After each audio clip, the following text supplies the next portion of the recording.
Welcome back, you guys. Today on Sense of Tumor's Taming Cancer campaign, we will be finding out if cancer survivors have any common thoughts or experiences. We are going to play the voting game. Let me just clarify one thing. To me, all cancer patients are survivors, including the ones who are no longer with us. We are survivors from the moment we were given our diagnosis. So let's just drop the terms lost the fight to cancer or lost their battle, because in cancer, we don't have winners and we don't have losers. We only have survivors. So let's see what these survivors have in common.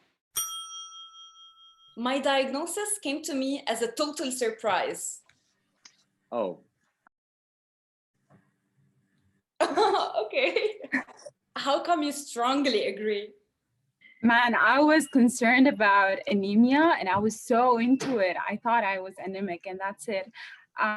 So when my physician told me it's lymphoma, I was like, what is lymphoma? Okay, at least it's not cancer. So I didn't even know about it. That's why. When I first knew about my diagnosis, I was like, cancer. What does cancer mean? You were 15, right? Yes, I was 15. I was still breastfeeding. I hope not. I didn't expect to hear the word cancer. I was looking for another explanation to what was happening. I received tips from a random Jane Doe about all the magical cures for cancer. Tell me about it.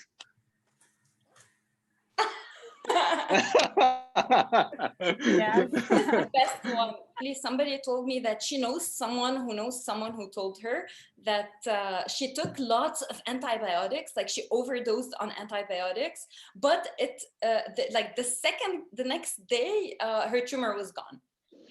Oh, wow, that's magic. Wow. Wow. Thank God she's not dead. That's crazy. Her antibiotics are gone, to be honest. She'd have super resistance. Right? Thank you. I think Diane appreciates this as well, coming from a pharmacy background. Like my first thought was, oh my God, antibiotic resistance in the communities. This is gonna be so bad. Also, you're destroying your kidneys and liver, so that's not so good. I talked so frequently about my bowel movement with family and friends, it's no longer embarrassing. I agree. The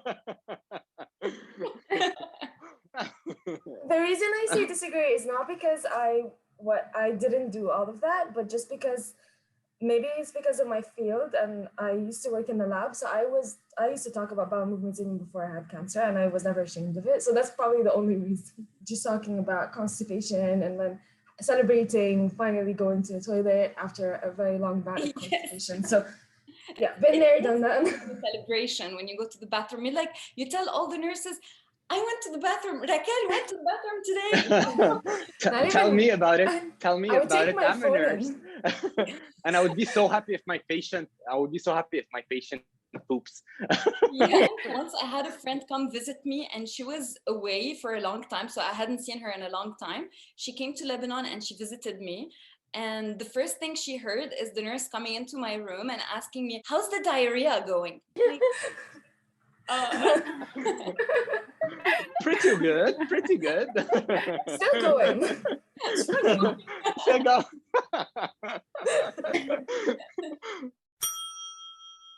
I was actually surprised when my pubic hair fell out.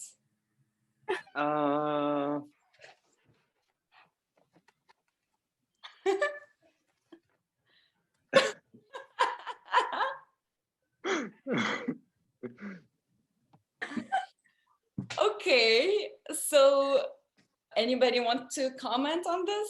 I was pleasantly surprised. Let's just leave it at that. I was happy. Actually, I was not only surprised, I started to feel that, yes, I am sick. I have cancer. Oh. So, when your pubic hair fell out? Yeah.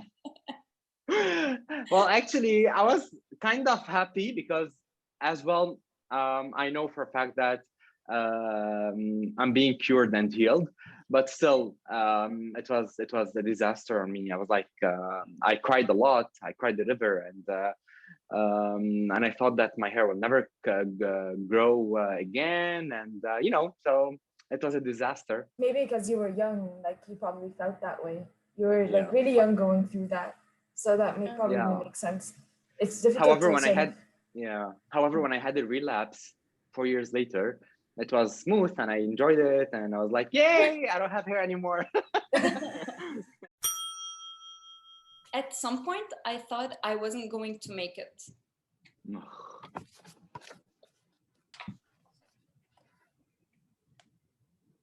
You have a lot to explain, Missy. Yep. I think because my case was different, your cases have been much harder than my case. Breast cancer is curable in most cases. So I think that's why I felt like inner peace, like this is something curable. It's I found it in a very early stage. It was fast spreading and the dangerous type, but it was in the early stages. So I had inner peace and hope, and that's how I dealt with it. Well, that's pretty awesome. Thank You deserve some applause on that. So I also had Hodgkin's lymphoma and I relapsed. So the first time going through it, it never crossed my mind once. So like I didn't really think about death or anything like that. I just felt like, oh, this is inconvenient chapter in my life that is annoying. I'm gonna lose my hair and all these annoying things are gonna happen. But I'm gonna have to go through it and it'll be fine because, well, the odds are in my favor and statistics is on my side here. So all's good. But then when even though everything went really well for some man, when I relapsed 3 months later, I was absolutely terrified. I actually started thinking, okay, I don't know, and I'm scared. I want to hug you. But here I That's am. awkward silence. 4 years later, so Yeah. I had the same experience. In fact, the first time it never crossed my mind. I was the resilient one, the powerful one, all that. But when I relapsed and I lost my friend to the bone marrow transplant, so she didn't, so, and we had the same diagnosis, we had the same treatment, the same doctor, same everything. So this is when it hit me like, oh, this could happen to me as well. And I know. but I as mean, you said, Rachel, here we are. here we are. You I made mean, it. yeah, we did it. We did it. We did it. I hear myself talking at some point because when I relapsed the second time, I knew what is it to have cancer. I knew what cancer does to your body, what cancer does to your life, what cancer does to your entourage and everyone around you. So yeah, it was like a reality check. Hey, I have cancer. I might not be cured, but look at me now, cured and healed. No, this is a bit of a kinky question. So, in between treatments, someone got excited. In between treatments, I always wondered if I was allowed to get any action in the bedroom. Oh. Let me hold the strongly agree. Like anything from making out to making out. To making out.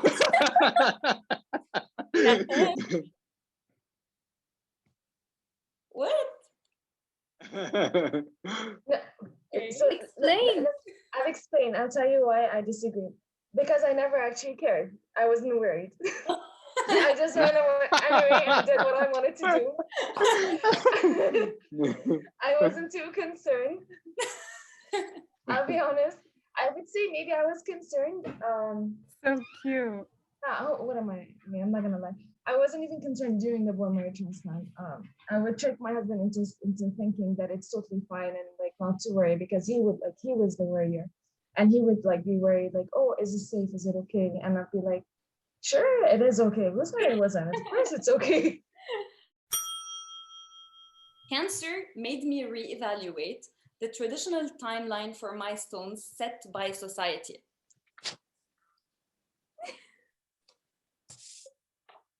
All right, perfect. We have a winner.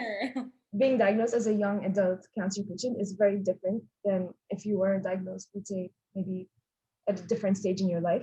Because like at this stage, we, we're like, this is a time when our careers are supposed to be taking off, and all the, like, we should be hitting all these like major milestones in life, and like the 20s are the greatest years of your life, quote Yes, unquote. yes, I yes. hate that phrase so much, but yeah, it's it comes with a lot of this pressure and burden, that you need to be doing this stuff, and then like everyone around you is sort of just zooming fast, like through life, and you're sitting there. At least I was like sitting there stuck in bed feeling sick all day, watching everyone go through this and thinking, okay, but I haven't I haven't been able to do this. I can't think of my career right now. I can't think of this and I can't think of that. And like it took me personally a lot of time to realize that my timeline does not have to fit everybody else's timeline, and like I have to kind of create my own timeline that works for me. Exactly. And that's okay. And that doesn't make me a failure. You feel that, okay, I spent so many years at the hospital or so much time at the hospital and I've been missing out. Is this okay, or is it? I know. I almost forgot how to flirt. I hear you. I've sent some seriously private or awkward pictures of my body to my oncologist. Ugh.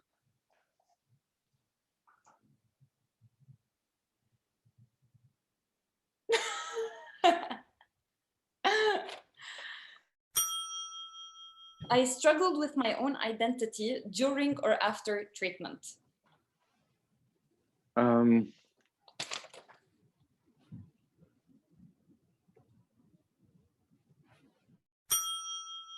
I had career reconsiderations during or after my treatment. Absolutely. This is why I'm a nurse now. فينا نسطر هذه مرات. Bold, underline. Yep. My partner felt guilty about us making out, so I lied about the status of my immunity just to get away with it. I was single AF. I was single AF. Actually, the day I was diagnosed with cancer again, I broke up. I broke the diet rules. Oh, strongly agree. Wow, Raquel, I'm impressed. I may have purposely taken an extra pill of Lyrica. What's Lyrica? Yeah, Painkiller. exactly. What's Lyrica? It's a gabapentin, or Okay, it's like a painkiller, any painkiller. Oh, I've done that with Benadryl. Does that count? Yeah. I did that with Benadryl. We're the naughty ones, Rachel. We're the bad influence here. Clearly. Cancer affected my relationships with people around me, for better or for worse.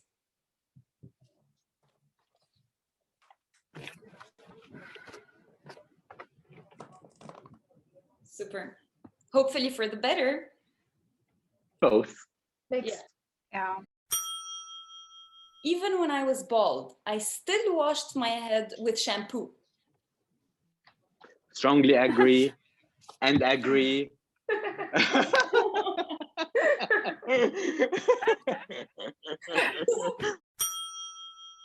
I had body image issues during or after my treatment.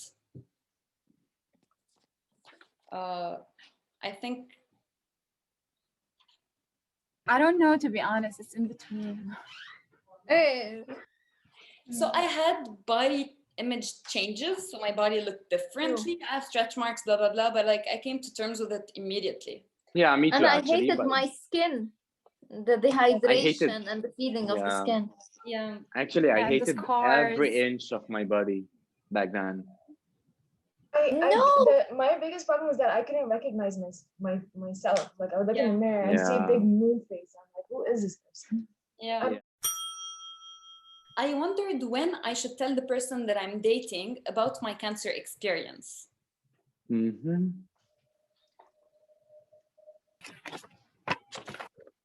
The only reason I'm saying disagree is because I was already in a relationship, so mine doesn't really count. Okay. Because I always like to be the strong woman out there. So I had this image first. So I didn't want to mention the cancer part just to not have this, oh, you've had this, or, you know, the pity thing, you know, yeah. So that's why. But later on, I understood the whole thing. Yeah. No, to me, I didn't care. It's the first thing I said. Exactly. Because if they wanted to judge me, then I don't give a shit about them. And I can find. I know, right? I'm so proud of Thank you for you. swearing. I haven't heard a swear word in Seriously. a long time. So proud of all of you for like putting yourself out there. I mean, I've never been in that situation, and I can't imagine how difficult that must have been. But seriously, that takes a lot of guts. So kudos to you, really. I agree. I played the cancer card to get out of something or to have someone do something for me. Ooh. I'm so ashamed. I'm not even ashamed about it. I I do have it every cancer. I can't time. do it. Naughty girls. On my last trip here, I was the first person to get on the plane because I said I have cancer. I cannot wait in line. Amazing. Good job. You go, girl. Thank you. I fully trust my oncologist.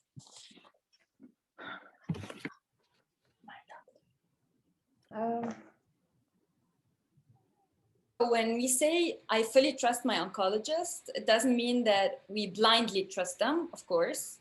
We need to be active patients, not passive ones. So is this why, Rachel, you put agree? Yeah, I don't trust anyone fully. I trust myself. So I walk in already knowing what's supposed to go down. And I'm sort of like waiting for the doctor to like go through it. And if there's anything that they missed out on, I'll be the one to bring it up and say, by the way, you didn't talk about this or you didn't discuss that. And I will argue if I don't feel like I agree with certain like a treatment plan that they put in, especially ones that are not like 100% set in stone. And I would go in and tell them like, I don't agree because I read this.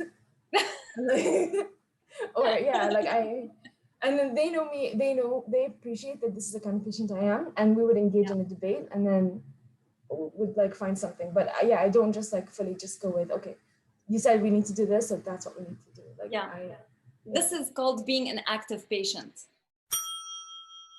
Okay, so I experienced survivor's guilt. Can you elaborate? I mean, like you felt guilty at one point for, you know, why did you make it and others did not? Oh. Layal, flip it up. I know, strongly agree, and I agree too.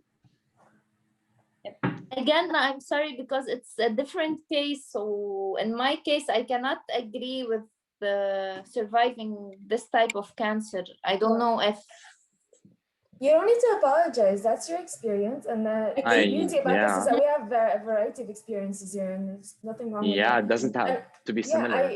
Exactly, and I don't even strongly agree. I just had like one tiny instance when, that's why I said agree, because there was this one moment when I did feel that way, but I didn't actually feel that way consistently throughout. You shouldn't feel guilty or for not feeling guilty.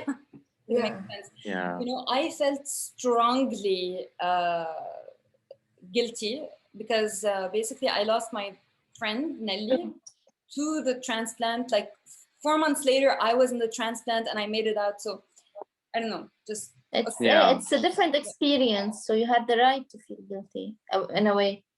Yeah. After finishing treatment, I overestimated my physical capacities. Mm-hmm.